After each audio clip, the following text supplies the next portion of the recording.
Menteri Katanat Puli Putih Ubadairu UMLA ka Amlarem uba lakmen rembui henin kasngi sajang ulasam yaki work order na kabenta ki project penroi bat IT yaki kali na kabenta panket yaki samla puli bat ban penlang yaki cabo ha kapor ba ulejngo yaki snong kerweng sanghat bat kongla ha West Giant Hills.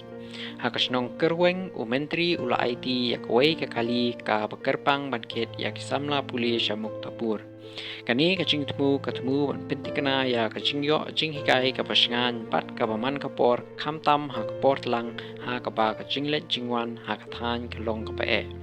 Haba ai jingkren syakilat pathai kubor uba rembui ulakentu ya kinong snong bakin pendon kam perking bha ya katei kakali na kabenta kacing temu jongka bat ulakot ru ya kador bar snong panchim ya kajingkit kle ban maramot ya ka.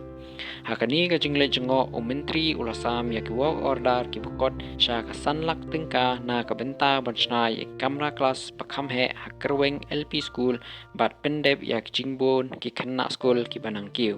Ula menjuru silang na kabenta kapanchana school kapathamai ban penbha ya kijingkho jingsuba jong ke kampus. Haba penyar ya kejingkesan penroy ya kesnong sanghat uba lakmen rembui ula ai ya kejing btha trekam ke besongdor sanlak na kabenta banchna surong hapo kesnong bat sa arlak tengka na kabenta banchna kenro ha RC sanghat.